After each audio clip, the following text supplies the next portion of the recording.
Hey yo guys, what's up and welcome back to Toe Tags Metal Reviews. And today, you're getting our final review of Ballistic, Sadistic from Annihilator.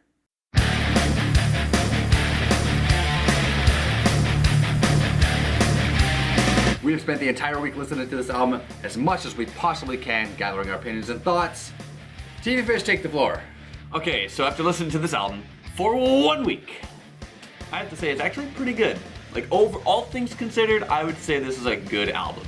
And one of the biggest things this album has that kept me going throughout the week is how catchy the riffs were and how enjoyable they were. And I felt that, like, my favorite tracks on the album are probably a tie at this point between The Attitude and I Am Warfare. I Am Warfare actually has a lot more depth than I thought it did. At the end of the song, when they do the last chorus, there's actually a bit of a harmony in Jeff Waters' voice that I didn't notice until like probably Wednesday or Thursday, which surprised the hell out of me. I thought, wow, that's really there? Didn't notice that. And what I really like about that song though is how different the chorus sounds from any other chorus on the album. It's a lot more melodically based, and that's really cool. It's also a really mean fucking song.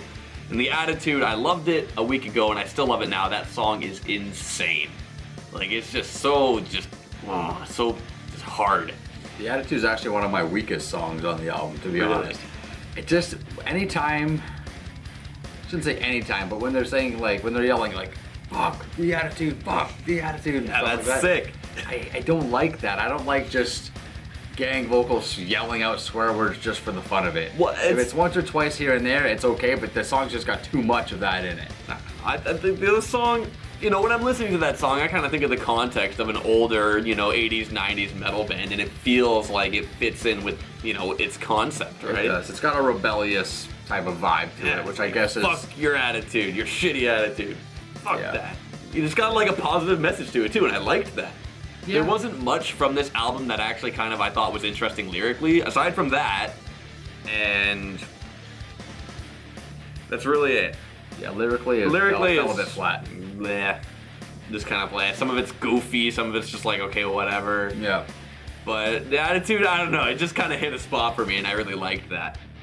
But there were some songs that, even now, I look at the track title, like One Wrong Move, and I kind of ask, what happened in that song again? Because I find a lot of things kind of blended together. But I put that song on and realized, oh, okay, it's a fun song to listen to, and it has that quiet part, which is actually really cool sounding. Now, it's weird how it transitions though, because the song kind of just ends, and then this quiet part starts, and then it, goes back into the main riff to finish the song.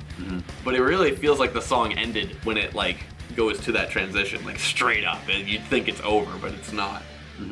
So, the transition is not as bad as I thought it was on a first impression, but, some of the songs just don't really feel super duper memorable, and some of them are just kind of just like Psycho Ward, I'm not too huge on that one. Just, that one feels a little bit more like, I don't know, kind of just the kind of 80s heavy metal where I'm just like, whatever. Like, The Attitude is like, yeah, like, this gets you in the spirit. The Psycho Ward, I like Psycho Ward. It wasn't one of my favorite songs, but it was definitely more middle of the pack for me. Definitely not a bottom song. I agree with you that this album as a whole is enjoyable. I never got bored of listening to this album, but I did find that it was a bit monotonous. I found that it was a bit like everything kind of blended together, like you said. That's a good way to put it. Nothing really stood out and really grabbed me to a point where I was like, well, this is like amazing or anything like that. My highlight tracks, I don't know exactly what my favorite track was probably Dressed Up for Evil, because the way that song starts, I really like the riffing and the energy of that song, the way it starts. Lyrically, as we mentioned, it falls a bit flat, but if you could go get past the lyrics, then the songs are fine. That's one thing I kept reminding myself of too, is that, like, okay, the song sounds cool, the lyrics are just kind of dumb, but the song sounds cool. And I'm talking specifically lyrics only. Vocals are fine. Yeah, Jeff Waters sounds good. I like the vocals sound great. Lyrics though, I mean, I guess it comes with the territory. Other than Dressed Up for Evil, Out With the Garbage was another song that I found grew on me over the week. In my first impressions, I said that there was an annoying outro. I'll be honest right now, I did not notice it once while listening to it through the week. I didn't notice it. I just listened to the album through and it never caught my attention, it never stood out, it never bugged me, so I was like, why did I even write that before? Like, I know there's like a weird... Like it's like a garbage compactor yeah, or whatever. I don't know. I was able to tune it out, I guess, or forget about it, or just I never noticed it. That is weird because I did notice it. It wasn't like driving me insane or anything. Like it wasn't really bugging me, but I was noticing it. Like, oh, hey, here's that thing. And I think it's because you mentioned last week how much you disliked it. It kind of made me realize it every time the song came on. Yeah. So one more song I'll say that actually grew on me throughout the week is track number 4, I Am Warfare. So basically tracks 4, 5, and 6, which is the 3 tracks I just mentioned, right in the middle of the album, were all my favorites. So that whole chunk right there, to me, was awesome. You got the best riffs there, you got the best soloing there, just overall best energy, just the feel of that middle section of the album was just hitting the right spots for me. Armed to the Teeth is a good song. There's something about it that made me almost want to skip it. Maybe I listened to it too much. I mean, it is the first song on the album, so if you just start the album and hit play, you're going to hear that song the most. It is a song we reacted to. I did listen to the song a few times before the album came out because I did really dig it. So maybe I overplayed it a bit, but I couldn't quite put my finger on what it was that was kind of boring me or driving me away from that song. I don't know. I do like the song though, so it's really hard to say. The 2 singles were honestly really good. Like, they stood a pretty good test of time. Like, I enjoyed both the singles.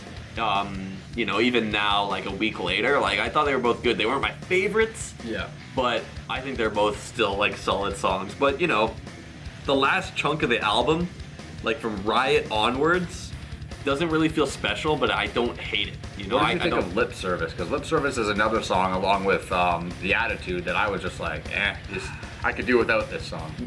I honestly feel that way about it. It's like musically it has some interesting stuff, but then I kind of just got sick of it, and the lyrics are goofy as well, and it's just like whatever. Like I was pretty whatever on that song like early on into the week. Mm-hmm. But the one thing I really kind of liked the most about it was the intro with the bass, which is actually a callback to a song that they did long time ago. I think it was called Night Over Queen. Yep. I remember, I think I sent it to you saying like, hey, does this sound familiar? Yeah. And it's almost to a T exactly the same song. Yeah, it's like, it kind of loses points for that too, that they're kind of just remaking a song like that. Track number 10, The End of the Lie, which I thought was also a pretty good song. This song reminded me a lot of Megadeth, and I'm pretty sure, I might be mistaken, but I think Megadeth has a song called The End of the Line. Could be wrong about that. But yeah, I mean, there's a lot of, I guess they're just thrash buddies, so there's elements there you're gonna make connections with. But we even had a couple comments in our first impressions that people were like, wow, this sounds like Megadeth. I completely agree with that. Yeah. And that song, especially track number 10, definitely reminds me, gives me a lot of Megadeth vibes. Yeah, honestly, out of the last 4 songs, that one's probably the best one, or at least the most enjoyable one. Yeah, I agree. But even in that kind of chunk, a little bit iffy. Anyway, with that being said, Vile, what do you rate this album? Solid album. No real bad tracks, just personal opinion, personal issues here and there. But nothing really super stand out. But I'm still going to give it a decent score. I'm going to give this a 7. Okay, solid. I think it's respectable. Score. Yeah. This album is good. And this album is good, you know, in multiple senses. Like, it sounds good. It's fun to listen to. It didn't get boring for me. So I'm gonna also have to give it a 7 because it's just a solid album. Like, you know, all things considered, I did enjoy this album. Like, it's good. Annihilator did good. Yeah, I agree. I agree with everything he said. I think 7's a fair score. We both gave it a 7. We want to know what you guys think. So leave your comments below. Let us know what kind of score you would give it. If you agree with our score, if you liked it more than us, if you didn't like it as much as us, just let us know below what you guys think. And like the video if you liked it. Subscribe if you guys are new to the channel. Check out our Spotify playlist. They're linked in the description below. I'm Vile Self. I'm TV Fish. We'll see you guys on the next video. Keep those heads banging.